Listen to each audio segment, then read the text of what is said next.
Much of the conversation since the Supreme Court's decision earlier this summer in Dobbs has focused on the loss of constitutional rights to privacy. And by privacy in this context, I'm referring to the ability of an individual to make reproductive healthcare decisions without interference from the government. But my area of expertise is not so much constitutional law and privacy as it is regulatory health information confidentiality. And the question I wanted to explore with you today in my 30 minutes is whether we could somehow strengthen health information confidentiality. That is, the obligation of a data custodian not to disclose health information, including, say, reproductive health information, including, say, a reference to someone's abortion, without the patient's permission, and whether strengthening health information confidentiality laws could somehow combat or push back against our constitutional rights of privacy losses. For example, if a data custodian has information suggesting or stating that an individual maybe would like an abortion, or is considering an abortion, or has attempted to get an abortion, or has gotten an abortion, can we force that data custodian not to disclose that information so it can't be used against any party, including the patient's healthcare provider, and so on. And to do this, I'd like to do two things. The first is I want to show you how existing health information confidentiality laws do not fully or even really partially protect the confidentiality of reproductive health information. And then I want to show you how these laws could be amended if there were political will to better protect reproductive health information. And to do this properly and completely, I first have to explain that legal obligations relating to health information confidentiality, they're sourced in a very difficult patchwork of federal and state law. To properly answer any health information confidentiality question, I need to know so much information. For example, who is the data custodian? Is it a physician in private practice? Is it a hospital? Is it Planned Parenthood? Is it an abortion facility that's not Planned Parenthood? Is it Google, which holds our internet search histories where someone might have searched for the abortion pill? Is it a mobile period tracker application that you've downloaded and is on your smartphone? Or is it a crisis pregnancy center? Or is it, in my case, a law school professor with whom students might share their concerns? Okay. And then second of all, I need to know exactly what the information is. Meaning, is it a medical record that states that a named person is pregnant or was pregnant at a particular point in time? Or is it maybe nameless or anonymous information in a public library's computer suggesting that someone searched maybe for an abortion pill provider? Once I know the answer to those good questions, then I can start to figure out what possible laws might be applicable. And these include, but certainly are not limited to, the federal HIPAA privacy rule, state medical practice acts, state hospital licensing laws, state abortion facility licensing laws, new state consumer data protection legislation, and of course, some of the federal bills that we have working their way through Congress right now, which as of this date have not been signed into law. Now, today I only have 30 minutes total, so I can't talk about all of these different and potentially applicable federal and state laws, but what I can do is talk about one illustrative health information confidentiality authority, which is the federal HIPAA privacy rule. And I can show you when reproductive health information is protected in terms of confidentiality and when it is not. And I'm actually teaching a HIPAA privacy class right now at OU Law. And my students who take my HIPAA class know that when I'm teaching a health information confidentiality authority like the federal HIPAA privacy rule, I ask my students to think about 4 questions, which is first, who does the health information confidentiality authority actually regulate? Stated slightly differently, is the person or does the person who have reproductive health information or an abortion record, are they actually regulated by this rule? Second, what information in the possession of the regulated entity is actually protected by the privacy rule? As we're going to see, not all individually identifiable health information, even in the possession of a doctor or a clinic or a hospital, is actually protected by the HIPAA privacy rule. Third, what is the default requirement under the rule? Okay, and then fourth, most importantly, are there any exceptions to this default requirement? And so what I'm going to do is run through these questions in the context of the federal HIPAA privacy rule, using reproductive health information as an example, just to show you how reproductive health information is not fully protected today. So the first question I usually go through is who is regulated by the Health Information Confidentiality Law? And in the context of the federal HIPAA privacy rule, we are only regulating a narrow class of covered entities and business associates. And if you look at the slide right here, covered entities only include not even all healthcare providers, but only certain healthcare providers. That is only those healthcare providers who transmit health information in electronic form in connection with certain electronic standard transactions, including the health insurance claim transaction. It also includes health plans, meaning health insurers and healthcare clearinghouses. And finally, it also includes business associates. And business associates are persons or organizations who are not part of the workforce member. They're not part of the workforce of a covered entity, but they need access to protected health information in order to perform certain enumerated functions or services for a covered entity. But that is all. So let me just show you some examples here. So if you look at this slide right here, on the left-hand side of the slide, Planned Parenthood is a healthcare provider. They provide a wide range of diagnostic and therapeutic services for individuals who come there. And as you can see in the orange box, they take insurance, and although it doesn't say this, they bill insurance electronically. So they are a HIPAA covered entity, and when they have someone's reproductive health information, they have to maintain it in accordance with the HIPAA privacy rule. But if you look on the right-hand side of the slide, not all reproductive healthcare providers take insurance and bill insurance electronically. So for example, the reproductive healthcare provider on the right-hand side of the slide only takes cash, credit, or check. This reproductive healthcare provider is not regulated by the federal HIPAA privacy rule. Just to give you another example, if you look at the hospital on the left-hand side of the slide and you look in that orange box, again, they take a wide range of public and private insurances or forms of insurance. They are regulated by the HIPAA privacy rule. But if you look on the right-hand side of the slide, HOPE, which is a crisis pregnancy center, does not take any form of payment, not insurance, not cash, not credit. Their services are free. So they are not protected by the HIPAA privacy rule. I'm sorry, they're not regulated by the HIPAA privacy rule, even though they provide both pre and post-abortion counseling, which means by definition, they obtain information about whether particular women are possibly considering an abortion or whether an individual has had an abortion. The next example I want to give you is actually an OU example. There is something in the privacy rule called a hybrid entity. And a hybrid entity is like a larger institution that performs healthcare functions. For example, we have a student health center on campus called Goddard Health Center, and they take insurance and they bill insurance electronically. And what a large institution like OU can do is designate all of its healthcare components that perform regulated functions and make the HIPAA privacy rule apply to them.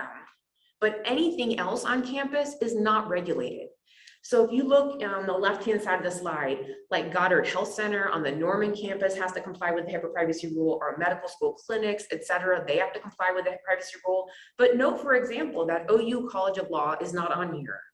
So if a student tells me that she has to miss class, maybe to go to the OBGYN, or that she's concerned that she is pregnant, and if the student says this to me in an email, or if a student says to me this in person, I am not a HIPAA covered healthcare component, which means if I did share that information, and I would not, I am not regulated by the HIPAA privacy rule. Okay, now I could give you so many other examples here. For example, I love to run and ride my road bike, and so I have a Garmin smartwatch and a Garmin bike computer, both of which always ask me if I'd like to have my menstrual information tracked. Okay, Garmin, the smartwatch or the bike computer, is not a HIPAA covered entity or a HIPAA business associate. But these are the types of technologies that law enforcement are trying to get information from to enforce abortion restrictions.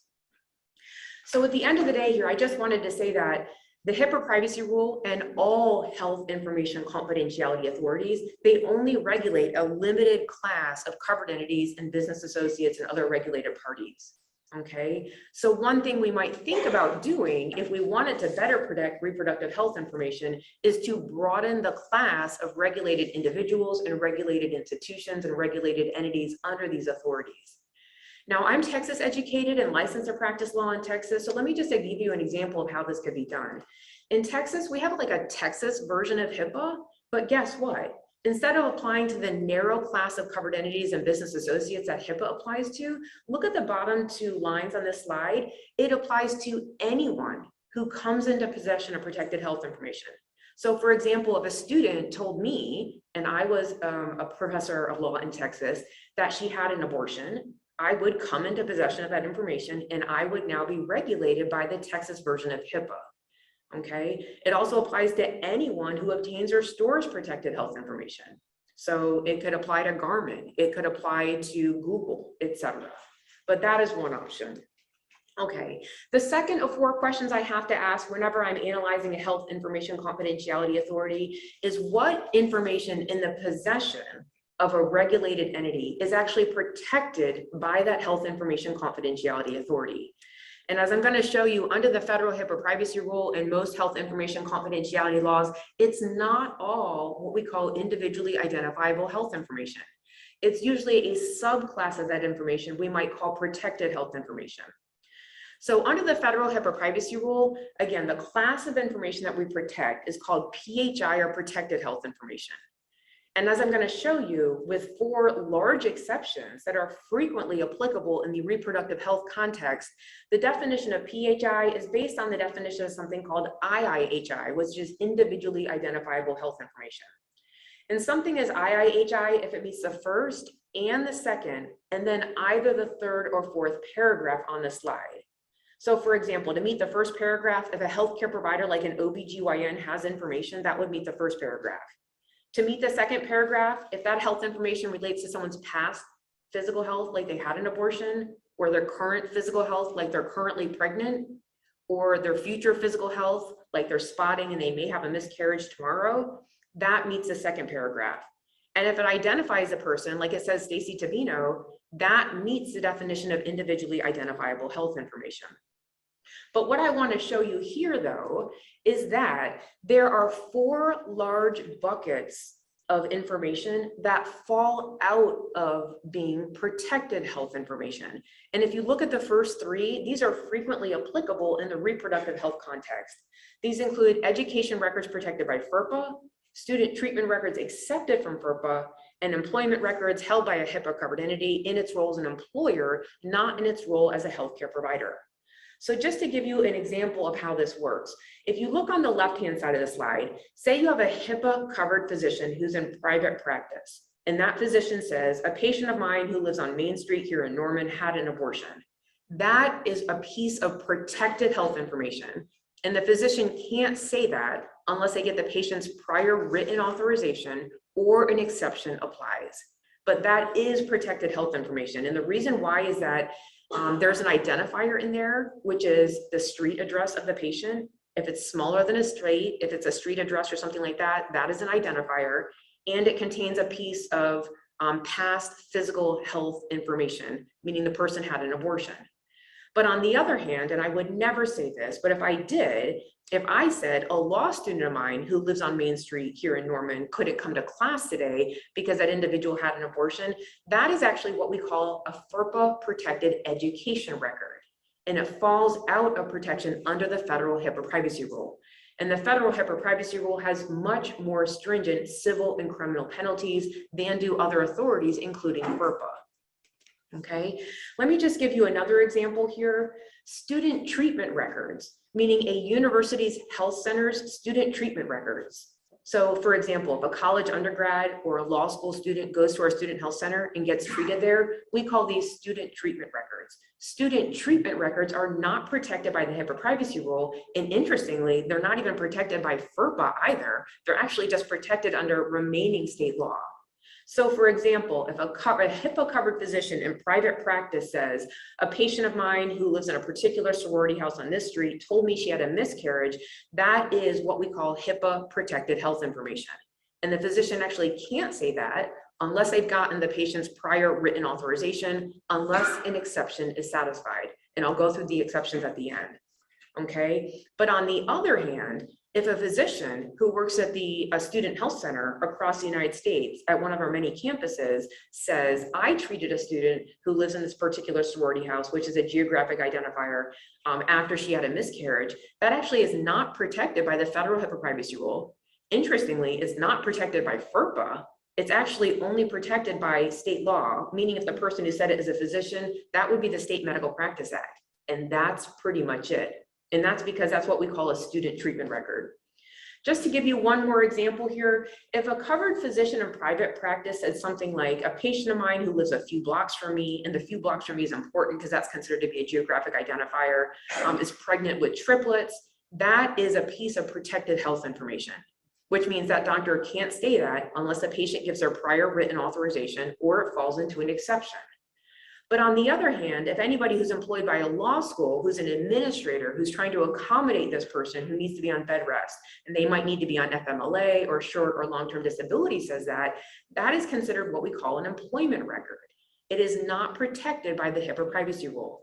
Employment records held by a covered entity in their role as an employer, especially in terms of trying to accommodate them and get them the leave that they need, is not protected by the HIPAA privacy rule. Okay. So, and the other thing I wanted to say is that many state laws are the same. So I know this is very hard to see, but this is Texas version of HIPAA, and it has the same exceptions. See how it excludes from the definition of protected health information, education records, as well as student treatment records. So let me just pause here and say that another way we might think about better protecting reproductive health information is by expanding the class of protected health information or shrinking all of these classes of information that are accepted from the definition of protected health information. Okay, now the third thing I always teach my students is once you know you have a regulated entity, like a covered entity or a business associate, and once you know that they're actually using or disclosing a protected piece of information called protected health information, then we need to know what is the default rule and have they complied with that default rule. And under the HIPAA privacy rule, as in most health information confidentiality laws, the default rule is that you must get the patient's prior written authorization on a HIPAA compliant authorization form first. And we see this default rule in HIPAA. We see it in the Texas version of HIPAA right here, okay? Prior written authorization of the patient, or if we're talking about a health insurance company, the insured or a member or beneficiary or enrollee, that is usually the default rule, okay? So when we're talking about reproductive health information, has the woman who is the subject of the information stating that she's pregnant, stating that she might miscarry, stating that she had an abortion, has she given her prior written authorization for that information to be used or disclosed? Now, if she hasn't, the answer is going to be there is a violation unless, and this is where the exceptions almost swallow the rule, unless there is a relevant exception, meaning unless there's an exception in the Health Information Confidentiality Authority that permits the use or disclosure without the patient's prior written authorization. Okay, now in the HIPAA privacy rule, I spend weeks teaching my students all of these exceptions. There are exceptions relating to treatment, which are not on the slide. There are exceptions relating to payment and insurance reimbursement, which are not on the slide. There are exceptions relating to what we call healthcare operations, things like licensing, certification, accreditation, peer review, quality assurance, utilization review. We consider treating patients, getting paid for treating patients, right? Doing things like quality assurance, utilization review, peer review, those things we prioritize over patient privacy and health information confidentiality. And we obviously allow our doctors to treat patients and get reimbursed for treating patients. They don't have to get the patient's prior written authorization, for example, before sending a bill to an insurer. The healthcare system would come to a stop if we required a woman to give her prior written authorization before we did that. In addition to those, what I call TP&O exceptions, treatment, payment, and operations exceptions, though, there are 12 additional, what we call public benefit activity or PB&A exceptions, and they're actually listed right here. And although all of them are potentially applicable in the reproductive health context, the first one, the fifth one, and the sixth one, I think are going to be implicated a lot over the coming years. So let me just briefly summarize the first, fifth, and sixth one here, and then I'll go through them in more detail in my remaining 10 minutes. The first one is what we call disclosures required by law. And what this says is that if any other law requires a HIPAA covered entity to disclose information, then it does not violate the HIPAA privacy rule. And I'm going to give you examples of that in a moment. If you jump down to the second one from the bottom on the left-hand side of the slide, disclosures for judicial and administrative proceedings. Now, this one's not quite as easy, but if you're in a judicial or administrative proceeding, okay, and certain requirements have been satisfied, a covered entity is permitted to disclose PHI as part of that judicial administrative proceeding, and it does not violate the privacy rule. And if you look at the sixth one, which is at the very bottom of the left-hand side of the slide, this is the one that everyone's talking about.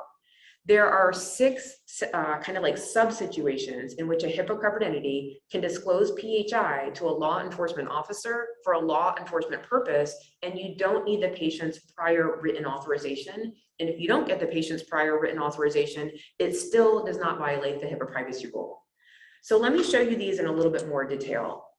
The first one says, if there is some other law, this could be another federal statute or regulation, another state statute or regulation, a piece of common law, or importantly, because we have a justice here, a court order. If there is some other law that requires a HIPAA covered entity to disclose information, then this provision says the HIPAA privacy rule allows it, and it is not a HIPAA privacy violation. And nothing else needs to be done for that not to be a HIPAA privacy violation. So let me give you two examples of this. In Texas, many of you who are, I know we have a couple of Texas licensed physicians here, but many physicians are familiar with gunshot wound and bullet wound reporting laws. So say you're a physician who works in the emergency department of a hospital and a patient comes in with a gunshot wound. There is usually a statute in a state that looks like this one, and see how it requires a physician who attends to a patient who has a gunshot or bullet wound to report this to law enforcement. This is another law that requires that covered physician to disclose information, which means the disclosure is permitted under the privacy rule right here. And the doctor will not get in trouble for following the Texas mandatory gunshot wound reporting law. The doctor will not get in trouble under the privacy rule, okay? Now, some of these gunshot wound and reporting, wound laws are very limited to bullet and gunshot wounds. But my family's from the East Coast originally. Go ahead and look at this New Hampshire law. On the second line on the right-hand side of the slide, it says gunshot wound, but then look at the orange language. Any other injury the physician believes to have been caused by a criminal act, okay?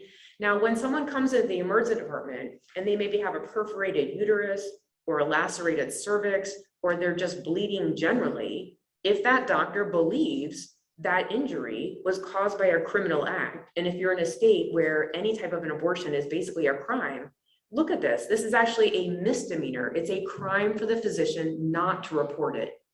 So the physician will report this because otherwise they've committed a crime, and then they can have disciplinary action taken against them by their state medical board. This means that it's not a violation of the HIPAA privacy rule to make that report.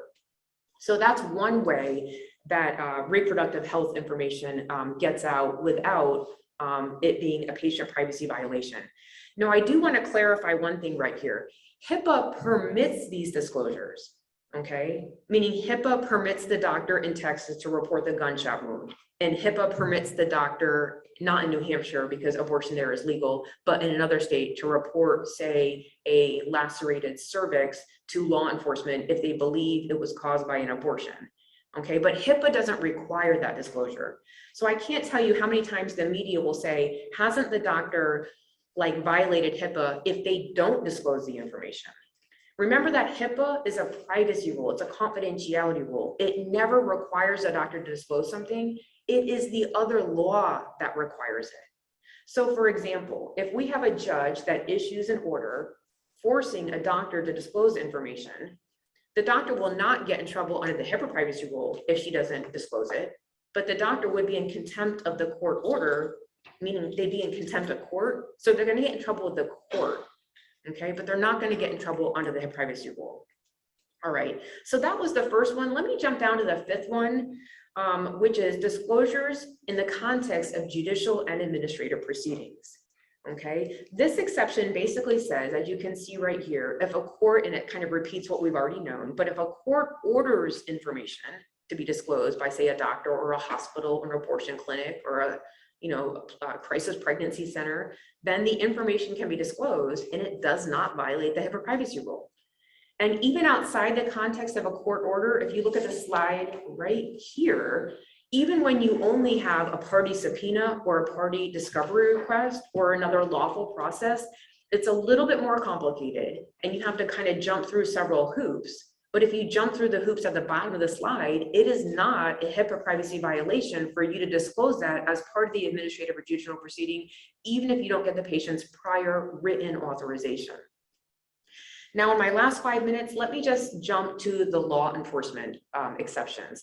There are 6 of them, okay? But basically what these exceptions do is in certain situations, they allow HIPAA covered entities to disclose PHI to a law enforcement officer for a law enforcement purpose. So there are 6 separate law enforcement exceptions. So go ahead and look at the first one right here.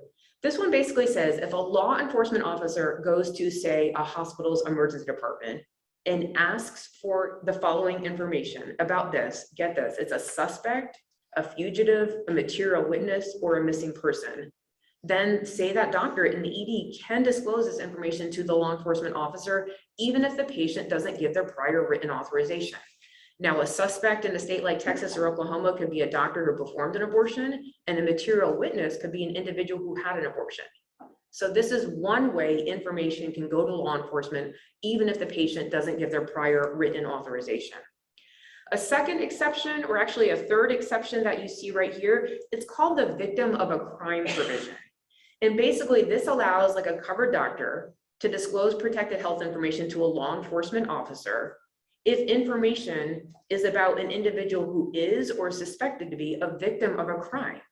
And in a state where abortion is a crime, an individual who had an abortion might be a victim of a crime. Now, it's not as easy as that though. Get this, the individual, that would be the individual who had the abortion, would actually have to agree to the disclosure. Or if they could not, maybe because they're unconscious then, if you look at the remaining orange language at the bottom of the slide, the disclosure to be made would have to be in that individual's best interest. Okay, and some lawyers are arguing that it would never be in a person who had an abortion's best interest to have the reproductive health information in the hands of law enforcement officers, although other attorneys disagree.